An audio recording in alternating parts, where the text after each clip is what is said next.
시장을 움직이는 마켓 브라더스.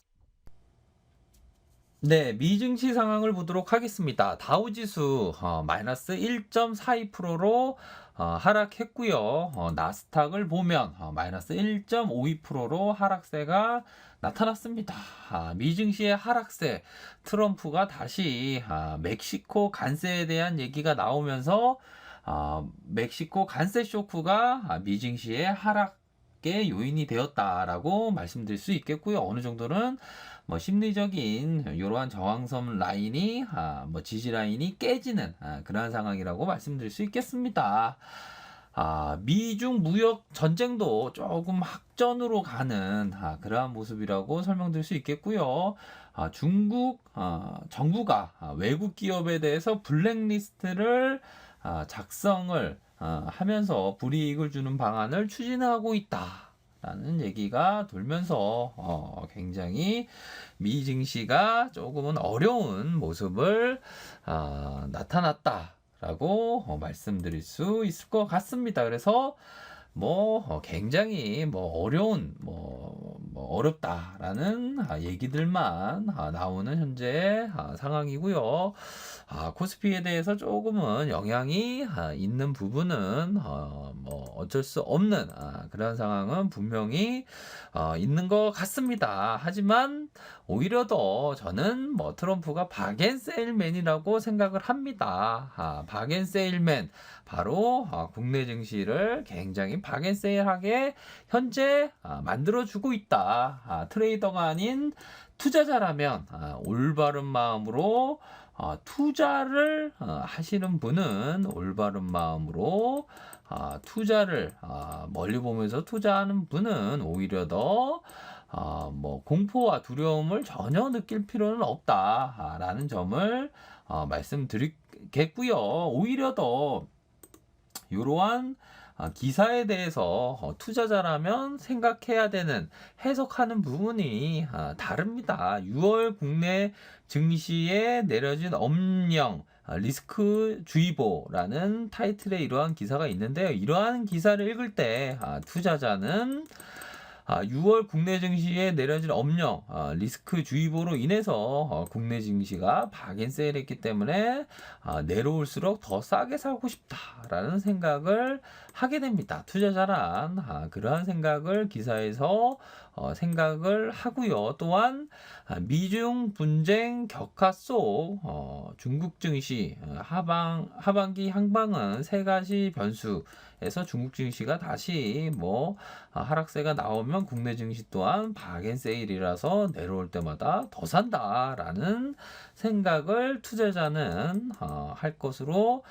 생각이 들고요. 미 연준 금리 인하 가능성에 한국 증시 영향이 없나? 라는 부분에 대해서는 미국 연준 금리 인하가 영향을 받아서 한국 증시에 영향이 미쳐서 오히려 더 증시가 내려와서 더 싸게 사는 기회로 생각을 하겠다. 박앤세일이라고 생각을 하면서 더 저점에서 모아간다. 라는 생각을 투자자는 할 것으로 생각을 합니다. 제가 이러한 말씀을 드려도 굉장히 뭐 경험이 안 되신 분들은 경험이 많이 되지 않으신 분들은 전반적으로 지수가 하락하는 상황에서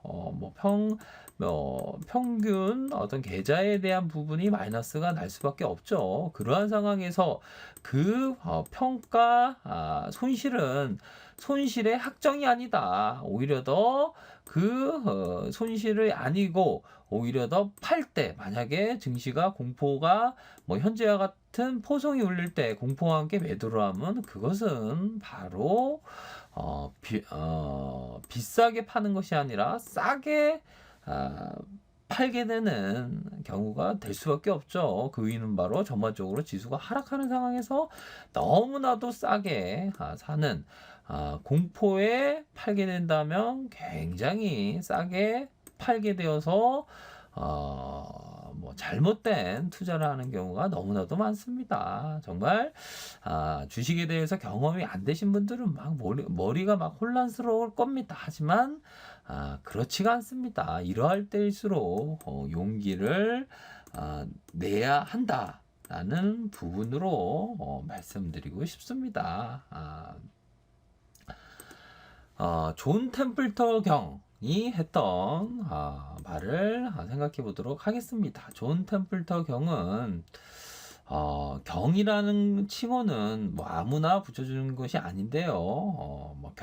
존경의 의미로 경이라는 이름이 달렸습니다. 존 템플터 경. 이 위대한 투자자는 뭐 담배, 뭐 카지노 이러한 주식에 투자하지 않았습니다. 주식 투자하면 아주 쉽게 돈을 벌 수 있는 것을 알고도 있어도 담배는 사람들에게 굉장히 해롭다. 카지노 이러한 건 되게 해롭기 때문에 해로운 기업에 대해서는 도덕적으로 내가 이러한 기업에는 투자를 안 한다. 뭐 돈을 벌 것을 알지만 이러한 기업에 투자 안 한다는 아주 도덕적으로 굉장히 높은 그러한 곳에서 이러한 기업에는 투자를 안 했습니다. 이러한 기업에 투자를 안 하고 오히려 더 다른 어떤 공포가 생길 때 투자를 함으로써 아주 큰 돈을 벌었던 존 템플 경인데요. 이 위대한 투자가 했던 말입니다. 사람들이 낙담하여 매도할 때 사고, 사람들이 탐욕스럽게 매수할 때 파는 것은 불굴의 용기를 필요로 하지만 최고의 보상을 준다라고 말하고 있습니다. 다시요. 사람들이 낙담하여 매도할 때 사고, 사람들이 탐욕스럽게 매수할 때 파는 것은 불굴의 용기를 필요로 하지만 최고의 보상을 준다라고 말하고 있습니다. 사람들이 낙담하고 현재와 같은 낙담하여서 매도할 때 팔라고 얘기하지 않습니다. 팔라고 얘기하는 것이 아니라 현재와 같은 상황에서는 사야 된다고 합니다. 보유 종목에 대해서 파는 것이 아니라 오히려 더 사라고 얘기하고 있습니다. 또한 사람들이 탐욕스럽게 매수할 때 바로 신고가를 막 갱신할 때 그러한 부분이죠. 그러할 때는 사람들이 열광한다. 탐욕스럽게 굉장히 끊임없이 신고가만을 생각하면서 내일의 장밋빛만을 외칠 때 그러할 때는 오히려 더 팔라고 얘기하고 있습니다. 대중과 다르게 행동하라는 것이죠. 대중에 대한 길로 가라. 그곳에 꽃길이 있다. 그렇게 하기 위해서는 불굴의 용기가 필요로 한다고 합니다. 현재와 같은 상황에서는 코스피가 패닉이 왔을 때 불굴의 용기가 필요해야 됩니다. 불굴의 용기가 필요하다고 한 번에 다 사는 거 아니죠. 천천히 아주 천천히 안단테 하면서 천천히 분할 매수하는 것입니다. 불굴의 용기를 필요로 하고 현재와 같은 상황에서 불굴의 용기를 필요로 하고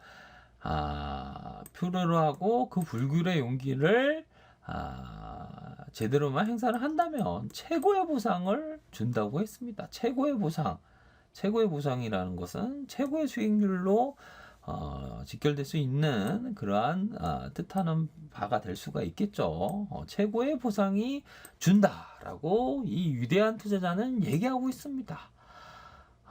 맞는 얘기죠. 이러한 맞는 얘기가 실질적으로 행동을 하기 위해서는 굉장히 용기가 필요하고 내 마음을 절제할 줄 알아야 됩니다. 그렇기 때문에 굉장히 멘탈이 중요하다. 주식 투자하는 데 있어서 그러한 부분을 꼭 말씀드리고 싶고요.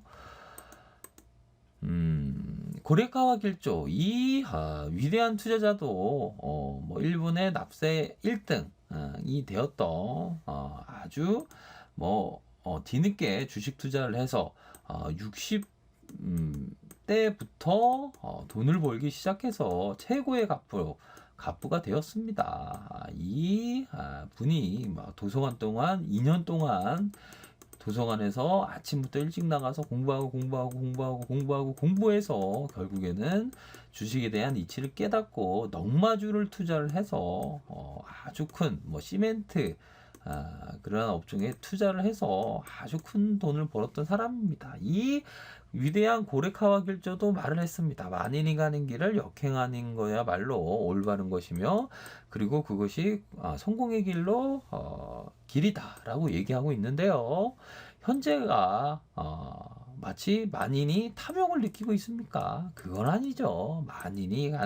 만인은 다 팔고 싶어 합니다. 막 팔고 싶어 합니다. 두렵고 걱정하고 내일의 세상이 망했다 하고 회개하라고 하고 종말론을 외칩니다. 그러할 때는 오히려 더 역행해야죠. 사는 걸로 역행하는 것이 맞죠. 그것이 바로 성공의 길이라고 이 고리카와 결주도 말하고 있습니다.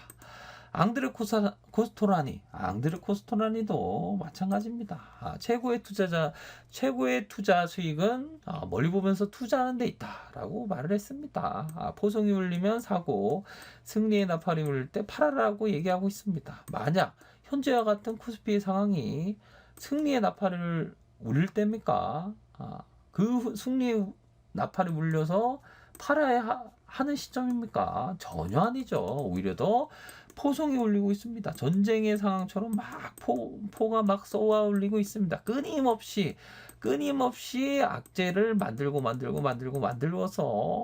머리부터 발끝까지 아주 모든 것을 다 악재로 다 만들어서 끊임없이 샌드위치로 막 악재가 쏟아지고 있습니다. 그러한 포송이 울릴 때는 팔라고 해야 되는데 사라고 얘기하고 있습니다. 맞는 얘기죠. 포송이 울릴 때는 사라. 보유하는 정도면 보유하고 파는 게 아니다. 더 사라. 라는 얘기입니다. 투자의 대가들은 하나같이 공포의 시장에서 절대로 단 한 명도 팔라고 하는 것이 아니라 사라고 외치고 있습니다. 그러한 부분을 반드시 기억하시기를 바라겠고요. 주식을 경험이 잘 안 되신 분들은 제가 지금 올바른 얘기를 하고 있습니다. 정말 맞는 얘기입니다. 제가 말씀드리는 것은 투자의 대가들의 그 말씀을 기초로 제가 말씀드리는 부분입니다. 맞는 얘기죠. 공포에 파는 것이 아니라 사는 것입니다. 오히려 더 지수가 막 올라갈 때 오히려 더 사라고 외칠 수가 없죠. 오히려 더 저는 지금 투자자라면 이렇게 내리꽂는 상황에서는 천천히 분할 매수해라 라는 부분은 정말 맞는 얘기입니다. 내려올 때마다 탭댄스를 마치 월런 버핏이 추는 것처럼, 월런 버핏은 뭐 금융위기 때 탭댄스를 추면서 출근했다고 하죠. 그러한 마음으로 오히려 더 사야 되는, 공포에 더 즐거워해야 되는 것은 정말 맞습니다. 하지만 뭐 그런 게 쉽지만은 않은 것은 맞습니다. 하지만 용기를 갖고 정말 내 생각을 바꿔서 생각을 하면 정말 중요한 부분을 말씀드리는 부분이다라는 생각을 꼭 하시길 바라겠고요. 경험이 안 되신 분들은 참 이게 머리로는 이해가 되지만 가슴으로 막 이해가 안 되는 경우가 많을 것 같습니다. 하지만 정말 다시 한번 생각해 보시고요. 철은 두드리면 강해집니다.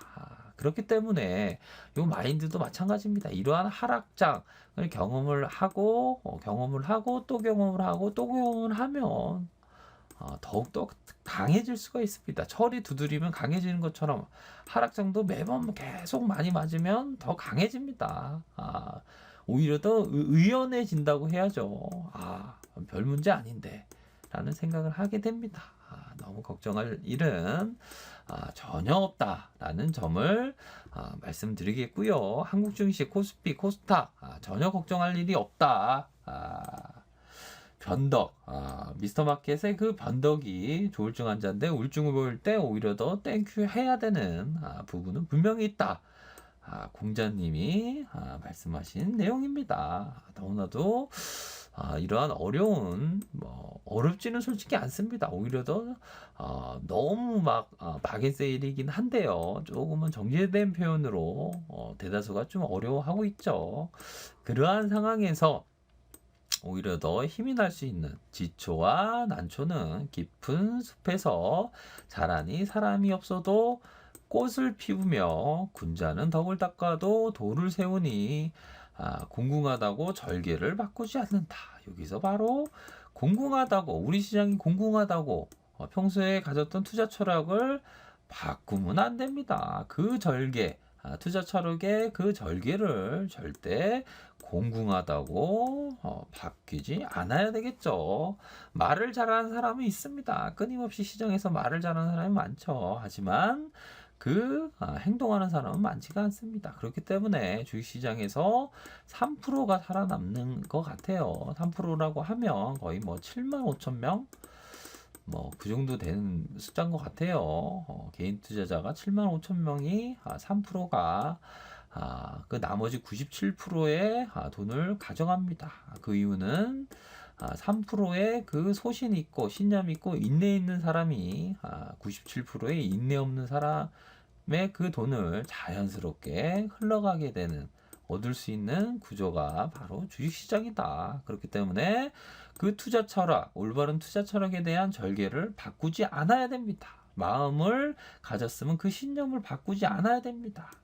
소신 있고 인내 있고 신념 있고 부안해동하고 하지 않고 일희일비하지 않는 절개가 있는 투자를 하는 사람은 정말 성공을 할 수 있다 라는 점으로 말씀드리도록 하겠습니다. 좋아요 구독하기 부탁드리겠고요. 언제나 최선을 다하도록 하겠습니다. 네, 감사합니다.